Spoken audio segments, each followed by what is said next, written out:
Vai! Muito boa noite.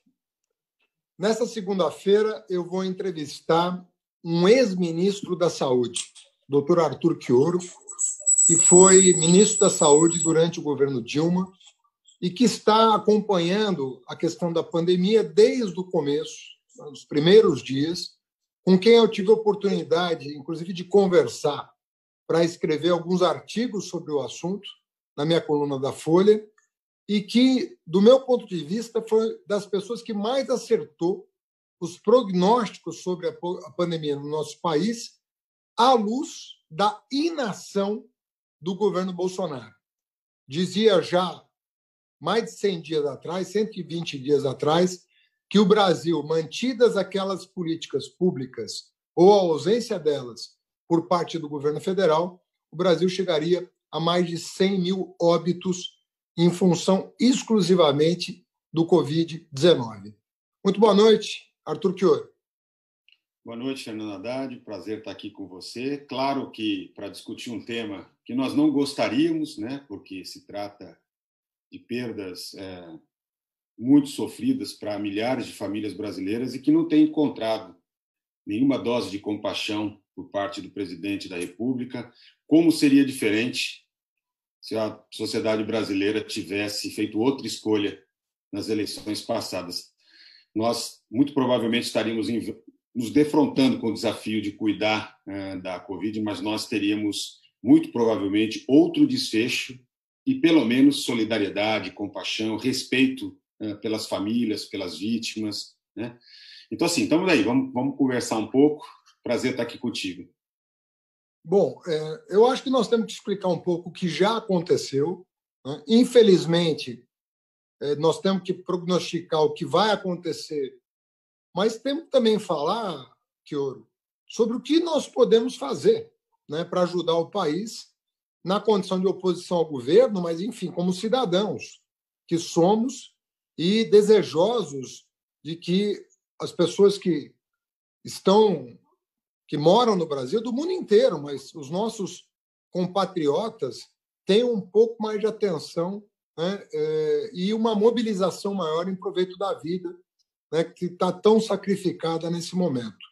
Bom, eu vou rememorar um pouco das nossas conversas de 3, 4 meses atrás, mas você me disse, até em alguns telefonemas que eu te dei para escrever uma coluna, eu falei com você, com Alexandre Padilha, falei com Humberto Costa também, dentre outros especialistas que eu consultei, mas lembro muito de vocês, porque vocês foram ministros, e o Padilha, inclusive, me ajudou a combater a epidemia aqui em São Paulo, de dengue, né? Nós derrubamos a dengue em São Paulo com ações muito concretas do governo municipal à época. Mas você me dizia o seguinte, Haddad, sem testagem em massa, sem EPIs para os profissionais da saúde, sem abertura de leitos de UTI e sem isolamento bem feito, para que seja o mais curto possível, mas para que nós possamos garantir as condições de sair em segurança, sem isso tudo, o Brasil vai superar 100 mil mortos. Você me disse, eu diria, 4 meses atrás. Não estou falando de uma coisa, estou falando de 4 meses atrás. Eu, inclusive, redigi uma pequena coluna contando o teor dessas conversas e, infelizmente, é com muito pesar, porque todos nós conhecemos alguém que perdeu alguém para o Covid-19. Felizmente, na minha família ainda não aconteceu, mas na família de amigos meus já é uma coisa muito comum você ter notícias de pessoas que perderam parentes para o Covid-19. Dessas 4 providências sanitárias que você elencou, repito, 120 dias atrás, alguma delas foi feita e por quem? Foi feita pelos governadores, pelos prefeitos, Se você fosse fazer uma matriz, olha, tal coisa foi feita por tal instância, por tal esfera de governo, e isso ajudou? Ou você acha que nós não temos condições de elencar ações virtuosas de nenhum dos entes da federação? Como você vê o papel do poder público? Hoje eu fazia à tarde uma mesa com os colegas professores da pós-graduação da UERJ e tratávamos exatamente desse tema. Primeiro, acho que vale a pena a gente posicionar, para quem vai nos assistir, inclusive em outros momentos, de que quadra da história nós estamos falando, né? Nós estamos com mais de 120 dias da pandemia no Brasil, né? Desde o registro do primeiro caso em 26 de fevereiro. O governo brasileiro, até que a pandemia pudesse efetivamente se transformar num evento em transmissão comunitária, ou seja, que não vinham só casos importados, ganhou mais, pelo menos, uns 40 dias desde o começo da epidemia, porque o primeiro caso é da segunda semana de março, né? Mas não tomou o conjunto de medidas que iam ter. Nesse momento, Fernando, você começou dizendo assim que o problema é do Brasil, mas o Brasil virou um problema para o mundo. Mesmo com a subtestagem, né, a subnotificação que a gente tem, nós estamos agora com os últimos dados liberados agora pelo Ministério. Nós estamos com 1.368.000 casos, mas todos os estudos que estão sendo feitos pelo pessoal da Universidade de Pelotas, pelo pessoal daqui da Baixada, do qual eu estou participando do grupo de pesquisa, fizemos 4 fases. Outros estudos brasileiros indicam que para cada caso a gente tem mais 7 casos desconhecidos. Porque como a testagem continua sendo feita só nos casos graves internados, há uma quantidade imensa de brasileiros infectados e doentes, ainda que leve, né, que ficam de fora dessa conta. Então, é possível afirmar, sem sombra, mas sem medo de errar, que o Brasil se transformou no epicentro da pandemia. Que nós temos hoje entre 7 a 9 milhões de brasileiros já infectados pela Covid. Só que isso é desesperador, porque nós somos uma população de 212 milhões, portanto, a quantidade de gente ainda suscetível é imensa. Veja, nós temos 2,7% da população mundial. Temos 13% dos casos confirmados com essa subnotificação. Então, assim, o mundo olha para o Brasil hoje com grande preocupação, né? Segunda-feira, tradicionalmente, é o dia de folga, porque como as vigilâncias epidemiológicas baixam o trabalho de alimentação dos dados, é o dia que normalmente nós temos o menor número de mortes anunciadas. Hoje foram 692, o dobro dos Estados Unidos. Eu vou fazer aqui novamente, eu tenho feito algumas projeções, não sou mãe de nada, nem pretensão mas acho que essa semana será desesperadora, porque se na segunda-feira nós estamos batendo em 700 óbitos anunciados, nós ultrapassaremos várias vezes os 1.000, podendo chegar próximo de 2.000 óbitos. É uma tragédia, uma tragédia. E isso tem a ver com o quê? Com a total incapacidade do governo federal de produzir resposta. Um país de dimensão continental, superpopuloso, extremamente heterogêneo, que vive, Haddad, agora a gente pode dizer, a gente já conversava isso lá atrás, eu dizia assim, olha, quando chegar meados do outono, início do inverno, a pandemia tenderá a migrar para as cidades frias, porque é um ciclo esperado, sazonal, né? E a gente já imaginava que o comportamento seria de ondas assíncronas. O que é isso? Né? Em vez de ter um único processo epidêmico, tem várias ondas ocorrendo, com tamanhos e em tempos diferentes em todo o Brasil. Então, quando a gente olha os casos, a curva de crescimento dos casos do Brasil continua quase que nos colocando em órbita, ela não cai. Nem a do estado de São Paulo. Você vê, se anuncia que a cidade de São Paulo melhorou, mas você olha para a curva de São Paulo, o crescimento nas últimas semanas tem sido de 22% a cada semana, 25%, 24%, e mesmo a cidade de São Paulo não deixou de cair em nenhum momento. Os últimos crescimentos da cidade de São Paulo foram, 16%, depois 14%, depois 8%. Nós, em nenhum momento, chegamos àquele patamar a partir de 50 dias, que os países do hemisfério norte atingiram, com uma certa estabilidade. E por quê? Primeiro, atenção básica, desde a destruição do Mais Médicos, que começou quando Mandetta e o Bolsonaro assumiram. A falta de orientação do Ministério da Saúde, inexistência de equipamentos de proteção individual, não tem teste. Então, 85% dos casos que tinham que ser buscados de casa em casa, testados, identificou alguém que está contaminado, está infectado, isola, procura quem são os contactantes dele, testa. Essa é a estratégia que mundialmente tem se usado. Testar, isolar. Testar, isolar. E no caso do Brasil, em função das nossas profundas desigualdades sociais, na periferia, nas populações que vivem em situações precárias do ponto de vista habitacional, precisaria ter criado centros de acolhimento para que essas pessoas pudessem ficar pelo menos até completar 14 dias, quando você identifica, né, que eles estão infectados, para parar o ciclo de transmissão. Eu atendi recentemente lá no Hospital São Paulo, lá da Unifesp, na unidade de Covid. 32 pacientes num plantão de 6 horas. Todos eles eram pacientes com Covid leve. Não consegui fazer confirmação diagnóstico de nenhum, porque a gente não testa. Eu digo para ele, olha, você teve contato, a sua clínica, a epidemiologia, você tem tudo para ter Covid. Precisa ficar isolado até completar 14 dias. O cara diz para mim assim, mas doutor, 8 pessoas na minha casa, 2 cômodos, não tem como me isolar. Doutor, eu sou ajudante de pedreiro. Se eu não sair para trabalhar, porque eu não consegui entrar nesse auxílio emergencial, meus meninos vão morrer de fome. Então, veja a perversidade, a tal ponto, na pesquisa aqui da Baixada, Haddad, a gente encontrou o seguinte, como é que está a Covid? Está crescendo, mas os negros e os pardos têm 2 vezes, é o dobro, 66 contra 33, ainda que a população seja praticamente equivalente. Está concentrado em quem tem menos de 3 salários mínimos, as famílias que ganham menos, e que tem mais gente vivendo e menos cômodo. Então, assim, gravíssimo. Continuamos não testando. Veja, os países desenvolvidos, países do hemisfério norte, já estão na faixa de 120 mil testes por milhão de habitantes. Nós continuamos minguados, 14 mil testes. Até um mês, ainda estávamos com 4 mil testes. Então, não testa. Ampliação de leitos. Né? Ampliação de leitos foi alguma coisa que demorou aquele isolamento inicial, inclusive deu fôlego, para que os municípios e os estados, de maneira desorganizada, de maneira complicada muitas vezes, porque se comprou muito caro, se fez de forma desorganizada, se abriu estratégias que não eram as mais justificadas, mas por falta de coordenação nacional. Né? Mas os municípios e estados conseguiram, de alguma maneira, responder e ampliaram quase 8 mil leitos. Se você lembrar de um dia que nós estávamos conversando, eu, você, Mercadante, Padilha, no início de fevereiro, nós no NAP, no Núcleo de Acompanhamento de Políticas Públicas de Saúde, no PT, tínhamos feito toda uma análise e dizíamos que nós precisaríamos entre 8 mil e 10 mil leitos de UTI novos, específicos para a Covid.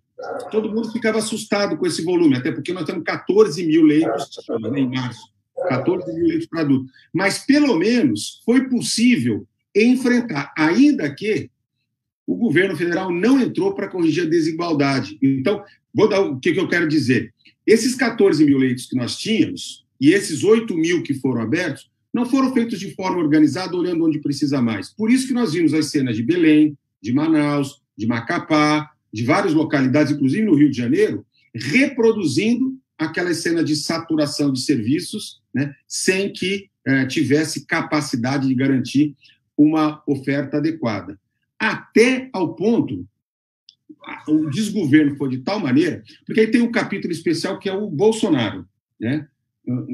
Uma política genocida, uma necropolítica, né? Com orientações das mais estapafúrdias, a começar por desrespeitar o isolamento, estabelecer uma disputa em torno do isolamento social, sair sem máscara, produzir aglomeração, convocar as pessoas para abrir caixão e depois para invadir o hospital, para fazer a polarização com prefeitos e governadores. Quer dizer, é um grau, né, de desajuste, de desrespeito, né, que é impressionante.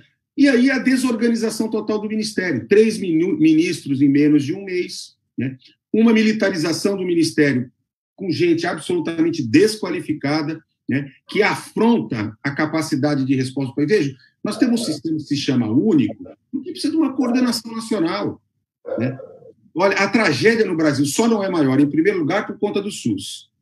E, em segundo lugar, porque, de alguma maneira, municípios e estados procuraram ocupar, pelo menos no início, de maneira bem legal, agora já começa a ter sérios problemas na resposta, não estão sustentando a pressão política, empresarial, estão de olho nas eleições municipais acima do interesse público, começa a complicar um pouco. Mas, nesse cenário de caos, o Brasil se tornou muito peculiar, porque nós temos que dar conta dos desafios sanitários, dessa profunda desigualdade social, né, que fez com que a Covid sofresse um processo de periferização e agora também de interiorização. Então, assim, é de um desafio imenso, e uma crise política sem precedentes. Veja, o único país, provavelmente, que estabeleceu uma disputa nacional em torno de um medicamento que não tinha nem segurança nem eficácia. Se transformou, que parecia a final de campeonato brasileiro, né? Quem está torcendo para a cloroquina, quem está contra a cloroquina, né? Quer dizer, é uma maneira absolutamente desqualificada, sem compromisso com a vida, né, como a gente vem enfrentando. E aí os resultados estão aí, né? 1.368.000 casos, 58.314 óbitos. Só para te dar mais um dado, Fernando, lembra do estudo do Imperial College, que simulava cenários? Sim. O melhor cenário era 44.000 óbitos se a gente tivesse feito o isolamento social, bem feito, né? Bacana. Nós ultrapassamos os 44.000 óbitos no dia 15 de junho e já continuamos explodindo. Então, assim, não conseguiu fazer conversão da indústria para suprir as nossas necessidades e vai naturalizando a morte, o que me preocupa muito. Há uma naturalização, né? Até porque, insisto, quem está morrendo efetivamente são os pobres, os pretos, os pardos, as pessoas que vivem na periferia de maneira muito desigual. Agora, eu queria te perguntar sobre isso, Chioro, fazendo uma conta aqui, né? Uma regra de 3 meio básica, mas para fazer uma pergunta séria sobre a evolução do quadro. Você falou que nós podemos ter 10 milhões de brasileiros infectados, tá? Com 60 mil mortos, você tem uma taxa de 0,6% da população que se infectou já faleceu. Faleceu. Muito bem. Nós não vamos parar, porque as pessoas estão saindo do isolamento e agora já nem conseguem mais ficar no isolamento, porque foi tão mal feito tudo que o desespero bateu na porta do brasileiro. O brasileiro não quer mais ficar em casa. Está desesperado atrás de soluções para a sua vida.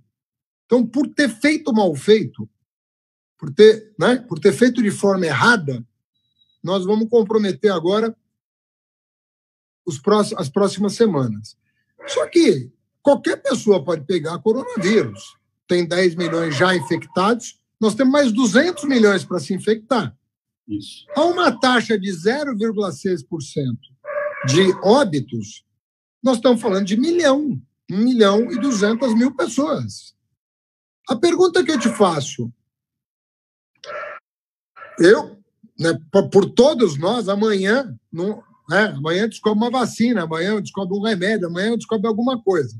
Mas enquanto não se descobre a cura ou a vacina, a pergunta é: o que vai barrar nas condições locais brasileiras o avanço da epidemia? O que vai barrar? Acho que o que vai fazer a curva achatar?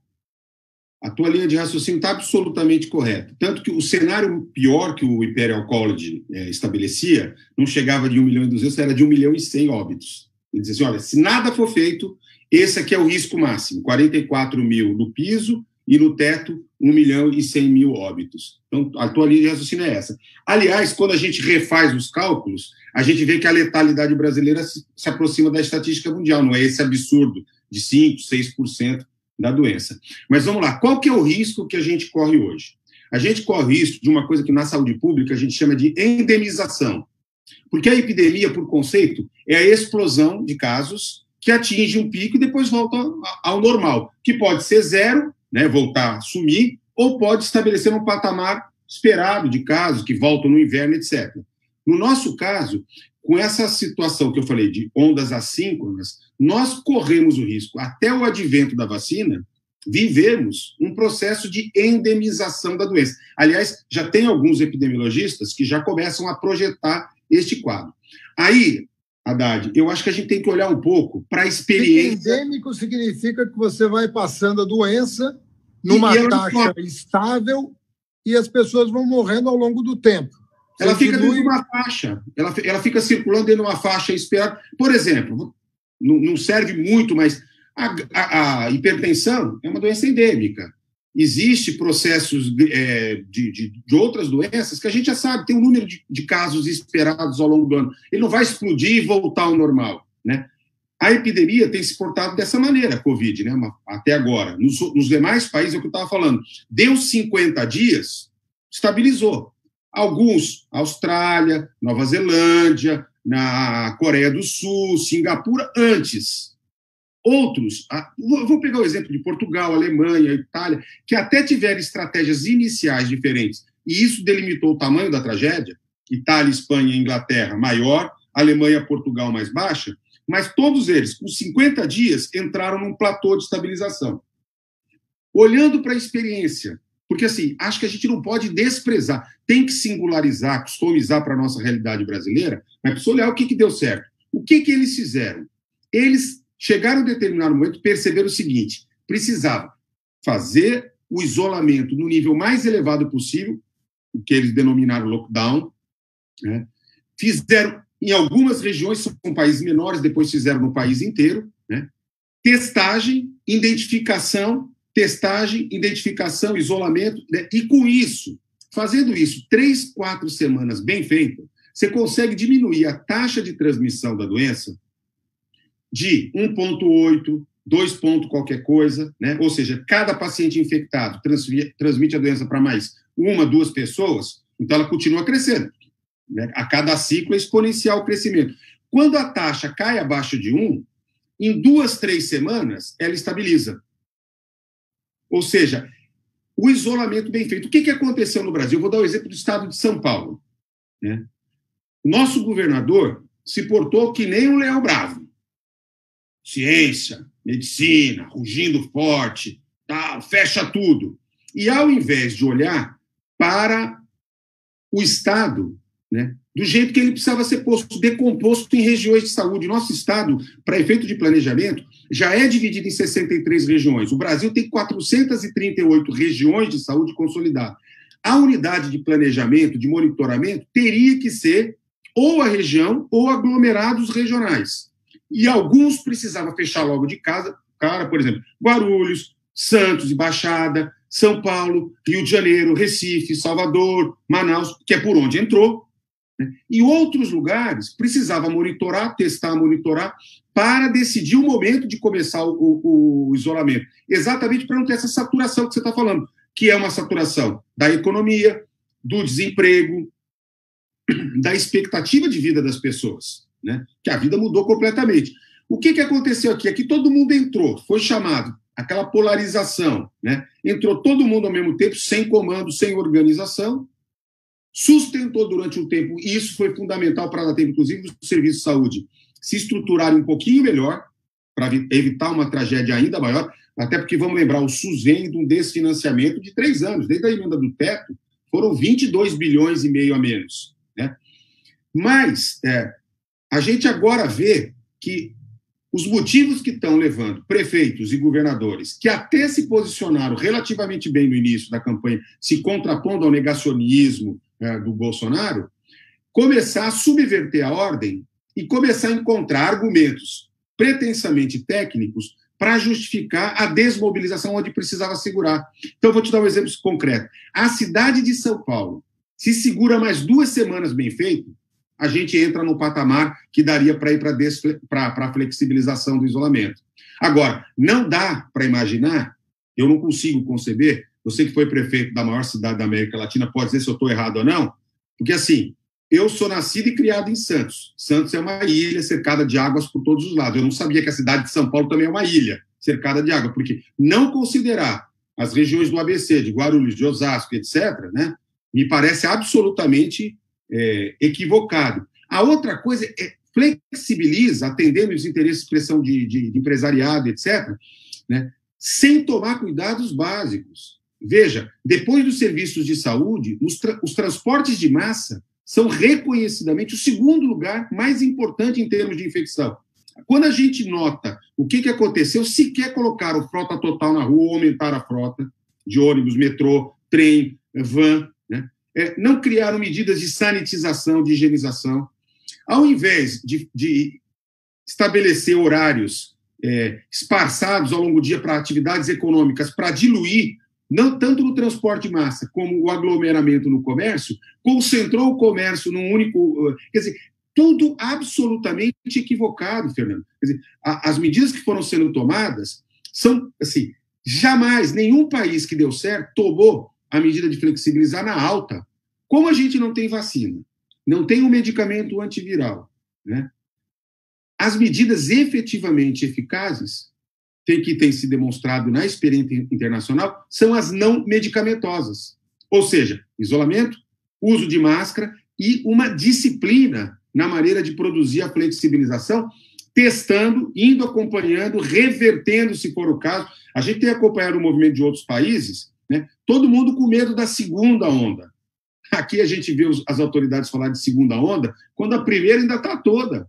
Né? Basta olhar os gráficos. Assim, só, não precisa nem ser entendido, olhar a tendência que a gente vê que a gente não chegou num patamar que diga assim com segurança, olha, agora dá para liberar. E, ao mesmo tempo, o conjunto, e aí a tua praia, né, o conjunto de medidas sociais e econômicas para dar suporte para as pequenas e médias empresas, para os desempregados, para os subempregados, para as pessoas que estão na formalidade, que teria sido essencial, não rolaram. Então, as pessoas estão sem segurança alimentar, sem condições mínimas de sobrevivência, e aí os dados são acachapantes. Na pesquisa que a gente fez aqui na Baixada, Dade, 90% das pessoas de alta renda, alta escolaridade, que moram em casas com mais de 4 cômodos, cumprem isolamento social de acordo com as autoridades. Você vai para menos de 3 salários mínimos, para as pessoas com baixa escolaridade, moradias pequenas, né, o isolamento cai abaixo de 35%. Explicitamente, né, a expressão da profunda desigualdade social impactando, inclusive, nos indicadores de morbimortalidade. Chioro, você conhece muito a Fiocruz, né, foi ministro da Saúde, sabe que é uma instituição de excelência com reconhecimento internacional. O governo, depois de muito tempo, parece que resolveu somar esforços com instituições estrangeiras, né, que estão mobilizadas todas na busca de uma vacina. Já há muitos testes sendo feitos em níveis diferentes, mas parece que a Fiocruz se engajou. Qual a notícia que você pode nos dar desse esforço nacional que a Fiocruz está fazendo em proveito de uma solução definitiva, ou quase definitiva, que seria por meio de uma vacina? E queria que também você pudesse falar alguma coisa sobre os antivirais. Tem alguma coisa que está melhorando a condição do paciente internado? Ou é só a ventilação mecânica, as coisas que a gente ouve falar? Ou tem alguma substância? Outro dia eu ouvi de uma eu não tenho boa memória para nome de medicamento, mas eu ouvi de uma outra substância que estava gerando uma expectativa, acho que era um corticoide, se eu não estou enganado, que se revelou, em alguns casos, eficaz. Enfim, vacina e cura e Brasil. Como é que nós estamos? Brasil e mundo. Vou começar por medicamento, né? Não existe ainda nenhum antiviral, ou seja, um medicamento contra o vírus, o coronavírus, ainda descoberto. Tem várias tentativas, estão se usando medicamentos, por exemplo, os antivirais estão se testando, né? Vários estudos correndo, inclusive o Brasil participa de vários, né? Com o uso dos medicamentos antivirais que são também utilizados no tratamento da hepatite C, no tratamento da AIDS, estão se tentando, né? Algumas coisas, aparentemente, no começo começam assim a mostrar, mas depois não se confirmam. Mas, em termos de medicamento, o que se aprendeu muito do começo da pandemia para cá foi no manejo clínico dos pacientes com Covid grave, né? Inclusive, um pouco da melhora, por incrível que pareça, com esse número exorbitante de óbitos que a gente tem, mas um pouco da melhora de muitos pacientes tem a ver com a janela de aprendizagem. Tanto as equipes aprendem mais, como vão manejando melhor no Brasil e no mundo inteiro, né? Aliás, os trabalhadores da saúde, de maneira geral, têm dado uma grande contribuição. E aí, a associação de anticoagulantes, de corticoide e de outros medicamentos, né, além da assistência ventilatória, no caso grave, inclusive com a intubação, tem conseguido dar suporte, mas é incapaz de garantir cura, né? Melhora, por exemplo, a associação do corticoide, do anticoagulante, chega a melhorar em 35% a taxa de óbito. Se a gente olha a curva de crescimento de casos e a curva de crescimento de óbitos, pode pegar naquele World Meter, né, que tem os dados internacionais, eles reproduzem um pouco o desenho do Brasil. Quer dizer, a gente está manejando melhor os serviços de saúde, manejando melhor os pacientes. E, em particular, tem muito a ver com ter se preparado para não ter superlotação, né? Porque quando você tem o paciente, ele agrava muito rápido. O agravamento, ali pelo 7º, 8º, 9º dia de doença, ele é muito abrupto, né? Então, o acesso rápido a uma assistência médica de qualidade, a um leito de UTI, a uma assistência, faz toda a diferença. Então, isso a gente está aprendendo muito e é importante preservar o sistema de saúde, tanto público privado, mas principalmente o SUS, né, para que as pessoas não fiquem muito tempo até terem acesso ao leito de UTI. No que diz a respeito às vacinas, as notícias são muito interessantes, mas, assim, sem o ufanismo que uma parte da imprensa, e em particular o governo federal, resolveu dar agora, aliás, o governo estadual também, no caso do Dória, né, em relação à vacina. Por quê? Nós temos hoje 125 vacinas sendo desenvolvidas por vários ramos, são várias possibilidades de desenvolvimento da vacina, várias estratégias diferentes. Então, geralmente, são consórcios de empresas públicas, privadas, universidades, né?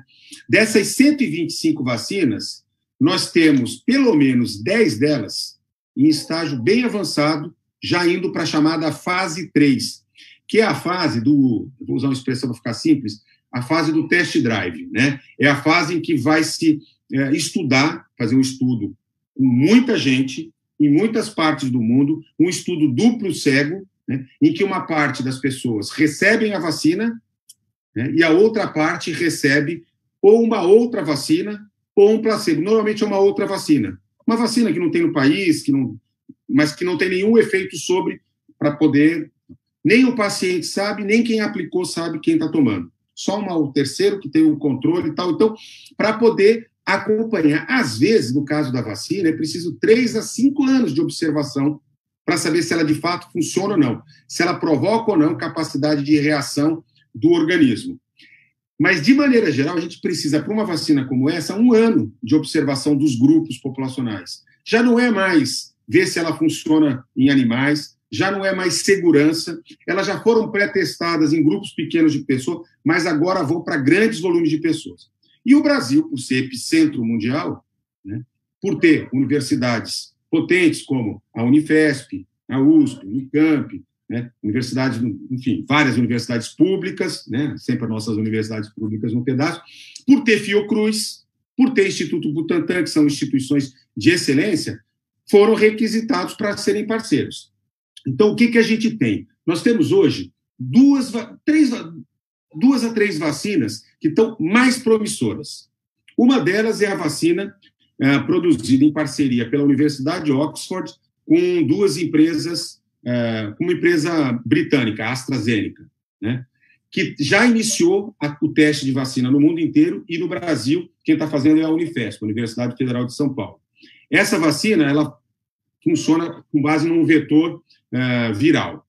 Uma outra vacina, também inglesa, também está sendo testada, essa não, que eu saiba, não está sendo testada no Brasil, tem uma outra pegada, né, que é a Moderna, o nome da empresa, né, que está fazendo a testagem com uma outra tragédia, trabalhando com RNA, pedaços do RNA, para conseguir chegar à vacina. E uma terceira vacina muito promissora é a vacina de uma chinesa chamada Sinovac Biotech, que é uma empresa chinesa, né, que se associou com o governo de São Paulo e o Instituto Butantan, né, com a Universidade de São Paulo também participando, e que vai fazer também o teste da vacina no Brasil. Qual que é a expectativa? A expectativa inicial é que essas vacinas tenham resultado em 1 ano. Claro que se elas começarem a mostrar resultados consistentes logo nos primeiros meses, está recomendado, pode-se chegar à recomendação de antecipar o uso da vacina. E aí deixa eu explicar um pouco onde é que entra Fiocruz nessa história. Aliás, Fiocruz, e eu quero falar do Butantan também.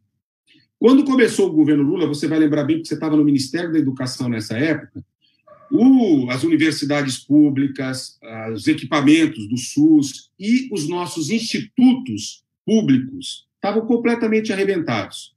O governo Lula fez um investimento muito vigoroso para recuperar a Fiocruz, que é um verdadeiro patrimônio brasileiro, né? Sim, a gente que é de São Paulo não costuma dar o valor que a Fiocruz tem. A Fiocruz é um parque de ciência, de tecnologia, de formação de recursos humanos, fantástico, que tem que ser preservado, tem que ser protegido, e que tem uma certa autonomia, autonomia em relação ao Ministério da Saúde, né? Tem uma direção progressista, técnica, muito qualificada. Eu admiro muito o trabalho que a Fiocruz faz.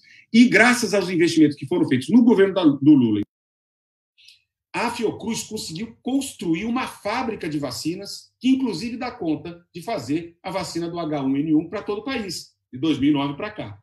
No caso do Butantan, graças às parcerias de desenvolvimento produtivo, o governo Lula colocou 300 milhões de reais no Instituto Butantan, o governo do Estado colocou um tiquinho, né? E se conseguiu pegar uma fábrica que estava indo para o Beleléu, né? Porque tinha sido praticamente abandonada. A ideia do governo do Estado, inclusive, chegava a ser de privatizar, entregar lá, como entregou a FURP, né?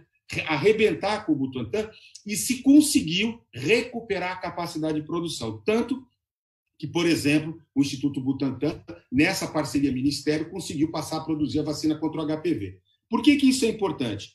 Porque as nossas duas plantas industriais públicas, Fiocruz, né, e a do Instituto Butantan, têm capacidade, se receberem a transferência de tecnologia, de produzir, claro, tecnologias, insumos, etc., tem condições de produzir no Brasil parte dessas vacinas. Qual que é o problema? E aí eu quero só remontar um pouco. Por conta do tal do núcleo ideológico entorpecido desse governo, nós praticamente dinamitamos as nossas relações com os organismos internacionais. O Brasil sempre teve a liderança na Organização Mundial de Saúde, tanto de medicamentos como de vacinas. E nós fomos alijados do grupo diretor e colocaram no nosso lugar o Chile e a Costa Rica, né? Brasil, que é um país que liderou a criação da OMS, que presidiu a OMS de 53 a 73, está ali, né? Brigando, sendo colocado em segundo plano. E aí a Fiocruz, com a sua competência, com a sua qualidade, assim como o Instituto Butantan, pelo seu reconhecimento, construiu as parcerias com esses atores internacionais à revelia dos governos, que quando sacaram, opa, aí tem uma janela de oportunidade. Então, assim, já que não fizer, não dá para falar isso do Dória. O Dória fez até um pouquinho, mas agora já está caindo no meu conceito. Mas no caso do governo Bolsonaro, assim, pega literalmente uma carona, mas não tem problema, a gente quer mesmo, deixa ele fazer isso para não atrapalhar a Fiocruz, para colocar os recursos. Por quê? Porque nesta área, a empresa pública, a Fiocruz, que é uma fundação pública, ela terá que comprar, fazer um investimento, que a Fiocruz já anunciou, com recursos, claro, do Ministério da Saúde, com recursos próprios, para poder reservar uma parte, fazer esses acordos de transferência de tecnologia e, se a vacina der certo, conseguir produzir no Brasil e disponibilizar. E disponibilizar para quem?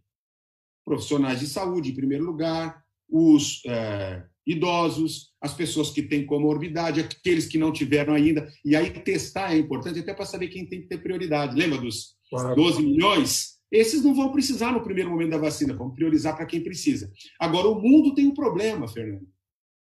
Encontrar vacina para 7 bilhões e 200 milhões de pessoas. Né? Isso não é só uma questão econômica, tem a ver com royalties, tem a ver com direitos, tal, mas tem a ver com capacidade produtiva. Então, o legado deixado pelos nossos governos vão fazer toda a diferença. Toda a diferença. Por quê? Ainda mais se a gente conseguir 2 vacinas. E eu estou muito torcendo para que tenham 2, 3, 4 vacinas que atinjam a fase de qualidade, eficiência, segurança. Por quê? Porque isso, inclusive, possibilita preços mais baixos, estratégias de disponibilização, particularmente para os povos mais pobres. De maneira geral, o Brasil, por exemplo, foi o garantidor, junto à Organização Pan-Americana, de fornecimento de vacinas, que nós temos capacidade de produzir, para muitos países que, se não fosse a cooperação do Brasil, né, teriam simplesmente suas populações não vacinadas e perpetuando miséria, dor, sofrimento e morte. Não sei se eu consegui te explicar, mas... Total. Aliás, eu te agradeço a aula que você está dando aí para muita gente que está preocupada, que quer entender melhor, quer ajudar, e você está dando informações muito preciosas. E me fala um pouco de imunização, Kioro. Vira e mexe, sai notícia no jornal de que, passados alguns meses, as pessoas que contraíram o vírus e que estavam imunizadas já não tem a mesma garantia. Isso é real? O que é verdade nessa história? Então, vamos lá. Assim, a Covid é muito nova e ela deixou muito mais perguntas do que respostas até agora. Olha, eu não lembro, eu acompanho demais a coisa das revistas científicas por conta da participação na pós-graduação, como professor, pesquisador, né? O volume de produção, cara, diariamente a ciência está produzindo, aliás, todas as áreas, né? A área de engenharia de produção, não é só nós da área de medicina, biomedicina, não. Tem uma grande produção científica, mas é impossível responder a todas as questões agora.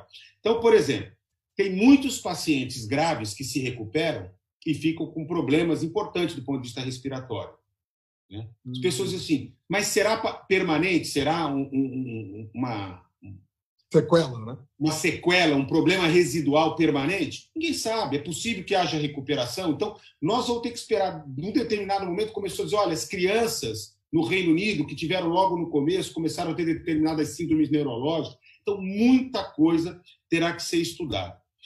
Até o conhecimento disponível neste momento, se sabe que nós temos... quem teve Covid uma vez não terá outra vez. Ainda que os estudos começam a perceber que a taxa de anticorpos vai caindo, né? Quem começou a testar desde o começo, não estão conseguindo nem testar os casos agora, não conseguem fazer estudo direito disso, né? Mas vai se percebendo que tem. Será ou não suficiente para manter a imunidade ou abrirá a possibilidade daqui a 2 anos, 3 anos, essa pessoa ser exposta novamente? De maneira geral, o nosso organismo aprende a se defender uma vez invadido pelo vírus, né? A gente cria resposta imunológica, cria células de defesa que são suficientes para que a gente possa se defender. Se der tempo de chegar a vacina, maravilha, porque aí essas pessoas estão protegidas e aí vão receber o reforço e talvez uma proteção mais definitiva quando tiver a vacina.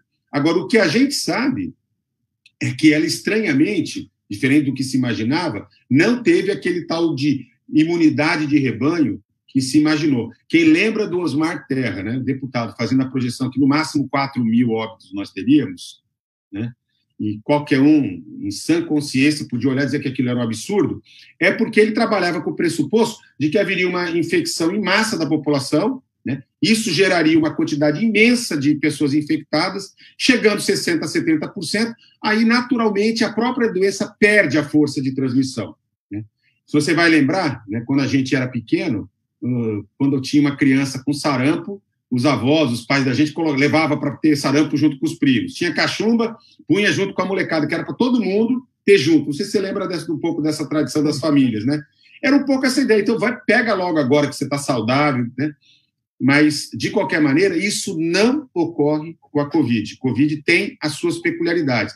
Assim como, por exemplo, ela mostrou uma face muito interessante. Ela não está respeitando aquela história típica das síndromes respiratórias agudas gripais, né, que são as doenças virais gripais, que se concentram só, ou praticamente, se concentram na segunda metade do outono e no inverno, tanto no hemisfério norte como no hemisfério sul. Aqui, o pau comeu no sertão, comeu em temperaturas elevadas, etc., mas está chegando. Eu acho muito interessante, eu participei de alguns debates com os companheiros do Rio Grande do Sul, e eu dizia para eles, olha, tudo que a gente está observando é que vem vindo. Olha o movimento, chegará, não, nós montamos o sistema de bandeira, o sistema de bandeira segurou, né? Eu sempre olhei com muita reserva, por quê? Porque há uma alta taxa de transmissibilidade na doença. E com a comunicação do país, né, sistema de circulação e tal, era uma questão de tempo. Mas o Centro-Oeste está previsto. A gente viu o Centro-Oeste duplicando a faixa de transmissão. Então, assim, são desafios que nós teremos que lidar e só com a vacina se abre uma possibilidade de uma situação mais segura, ainda que dependamos de a vacina se consolidar, testar tal. A Unifesp, por exemplo, já foi procurada por mais um outro grupo europeu que está desenvolvendo vacina, então várias delas entrarão nessa fase 3. Eu acredito muito, né? Há recursos de instituições que habitualmente fazem doações, mas eu temo a fragilização que os povos mais pobres da África, da América Latina e tal, terão, particularmente, por exemplo, as atitudes irresponsáveis de desfinanciamento da OMS e da OPAS, por parte, por exemplo, do governo americano, que tende a ser copiado aqui pelo seu principal seguidor, né, o nosso presidente da República. Isso fragilizará demais. Veja, é muito interessante, porque é o seguinte, o Brasil se transformou no grande problema mundial. Olha do ponto de vista econômico, né? Os países estão todos quebrados, as economias estão arrebentadas, o PIB lá embaixo. O Brasil, com esse grau de descontrole, a gente virou o seguinte, olha, não vamos comprar produto daquele país, não vamos comprar commodities daquele país, não interessa, porque ali é o epicentro da pandemia. Vejam, a nossa indústria de turismo, quanto tempo vai demorar para se consolidar? Pega a própria cidade de São Paulo, você imagina a Fórmula 1 acontecendo aqui, você imagina a parada gay acontecendo aqui, ou aquelas grandes feiras, quer dizer, do turismo de negócio, esquece, o mundo vai se proteger, porque a situação é muito tênue, e o pós-pandemia é desafiador. E quem se tiver descontrolado vai ter graves problemas, inclusive, para produzir recuperação econômica. Então, a atitude de não concentrar regionalmente as estratégias, né, de isolamento, testagem, controlar, segurar aquela região e aí voltar progressivamente à vida normal, vai nos custar um arrastamento. É uma estratégia protelatória. Eu diria assim que nós inauguramos aqui no Brasil um chamado isolamento meia-boca. É o único lugar que existe isso, né? Meia-boca. Faz daquele jeitinho. Né? Você vê as pessoas usando a máscara, cara, a máscara vai pendurar. Nós damos um jeitinho também no isolamento. Né? A máscara pendurada na orelha, a máscara segurando o pescoço. Tal. Agora, sabe quanto que o Ministério gastou em estratégia de comunicação? Ele tentou quebrar a informação, voltando à época da ditadura, com a história da meningite meningocócica, quando se escondia. Não gastou um centavo para produzir comunicação. Quem mais transmite a doença, quem mais se infecta e quem mais transmite, apesar de não ser quem tem mais sinais e sintomas e casos de óbito ou mesmo grave, é a juventude. Não foi feita uma estratégia de comunicação para mobilizar a juventude sobre a sua responsabilidade. Quer dizer, só tem um jeito, quer dizer, é governo da unidade nacional e mobilizar a população. Não teve nenhuma campanha. Nada. Eu não assisto TV aberta, eu fico sem saber. Não teve nada de campanha. Não tem. Talvez seja o único país do mundo que não tenha feito uma campanha. Cara, eu recebo muita coisa de Portugal, porque eu estava indo para lá para fazer um pós-doc quando fechou o tempo. Né? Eu fico impressionado. O presidente português vai dar aula para as crianças. É uma belíssima aula. Aí você olha agora, cara, a quantidade de material publicitário nas ruas. Estou falando Portugal porque é fácil para qualquer um lá entrar no site e dar uma olhada. Mas todos os países tratam estrategicamente a comunicação. Aqui, o nosso presidente da República coloca em dúvida se o caixão está com defunto. Não, aqui foi sabotado. Né? Toda a estratégia foi sabotada. Porque, para mim, é atitude de gente absolutamente... Né, sabotagem. A gente está caminhando para o final, Chioro. Eu queria te fazer uma pergunta, nem sei se é da tua especialidade, assim, mas tem uma questão ecológica aí da qual a pandemia é um capítulo, né? Porque são desequilíbrios que a gente está presenciando, a nossa geração está presenciando desequilíbrios ecológicos cada vez mais robustos, cada vez mais severos, né? E tem gente que diz, olha, isso não é nada perto do que vai vir, porque nós estamos maltratando a natureza de um jeito e ela vencerá, né? Por definição, a natureza vai vencer o homem. Se o homem maltratar a natureza, ela ganha, porque as condições de sobrevivência da humanidade é que estarão em xeque. A natureza como ela é, sem nós, ela vive muito bem, obrigado. O problema da natureza são os homens.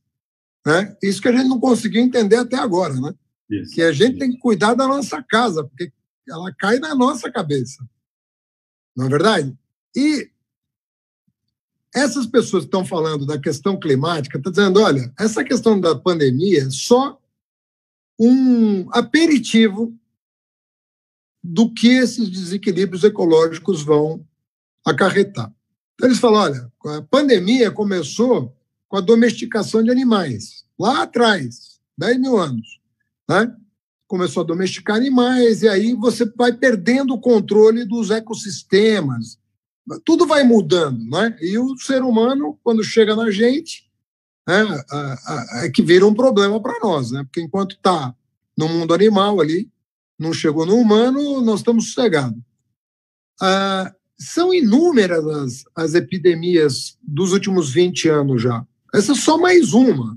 E já estão falando de uma nova hoje. Hoje, nos jornais, tem uma nova pandemia identificada num rebanho suíno que está, né, está ensejando um novo alerta. Agora, não terminou a Covid, nós estamos no meio de um problema, já tem um alerta de uma nova pandemia. Então, eu queria, assim, você como médico, isso vai ser recorrente daqui para frente, nós vamos aprender a lidar com isso, nós vamos ter que repensar o que é desenvolvimento, o que é economia, o que é o consumo. Nós vamos ter que reaprender a viver na Terra ou nós estamos fadados a conviver com esse tipo de susto cuja distância entre um e outro vai ser cada vez menor, pelo que eu estou entendendo. Então, qual é a tua posição? Qual é a tua opinião como médico, né? O que você está vendo para o futuro próximo?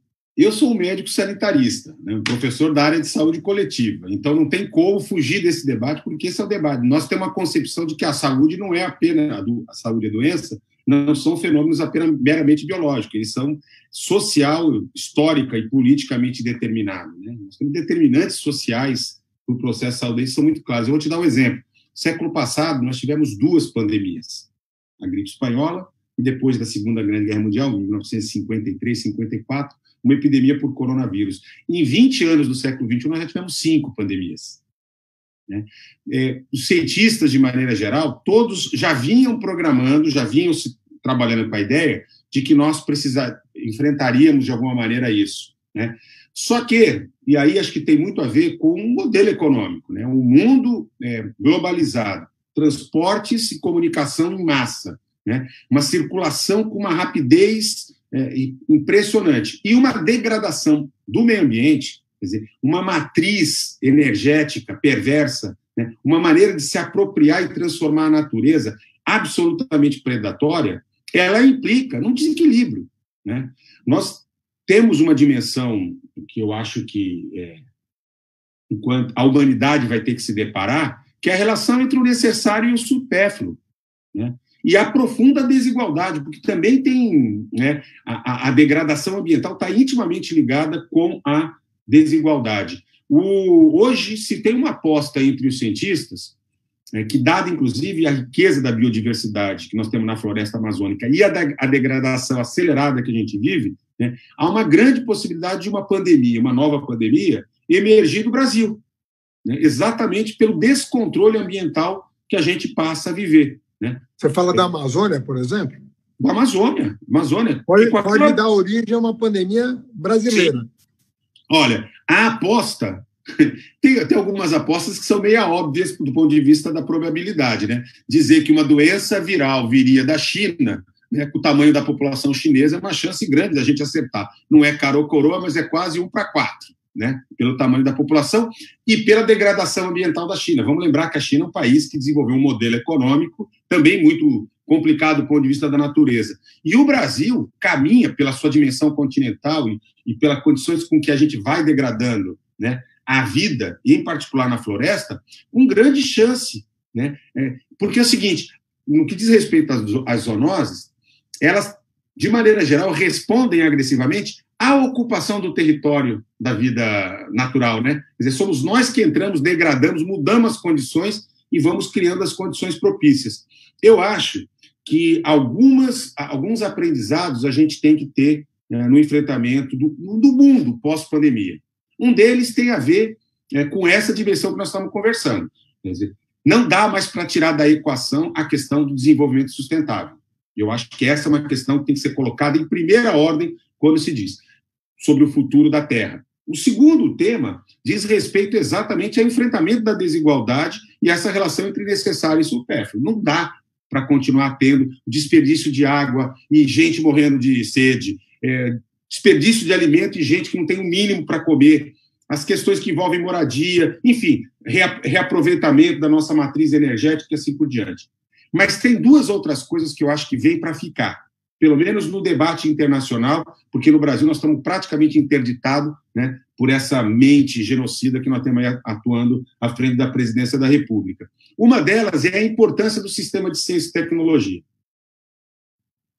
Veja, países que têm robustos investimentos em ciência e tecnologia, e aí eu não estou me referindo só à produção de vacina, de medicamentos baseados em genética, eu estou dizendo países que têm capacidade, por exemplo, de fazer uma reconversão da sua cadeia produtiva e rapidamente suprir necessidades básicas como equipamentos de proteção individual, respiradores, camas, roupas, coisas que ficaram essenciais. Haddad, a Argentina perdeu a guerra para o Reino Unido em relação às Malvinas, às Ilhas Falklands, porque não dominava a tecnologia de sangue e hemoderivados. Não tinha soberania. Quando o Reino Unido fez o bloqueio, né, e eles não tiveram condição de garantir sangue e hemoderivados, eles perderam a guerra. Claro, tinha outros motivos, mas os analistas, né, tratam como uma questão essencial. Vejam, a gente quase perde a nossa guerra porque a gente não foi capaz de fazer uma reconversão da indústria têxtil, da indústria do plástico, coisa que, me desculpa, faltou liderança, mas faltou capacidade. E, então, ciência e tecnologia vai ser essencial. E eu acho que o último fator são os sistemas nacionais de saúde. Né? Acho que ficou absolutamente evidenciado a diferença, veja os Estados Unidos e os sistemas europeus. Eu acho que esse é o exemplo maior.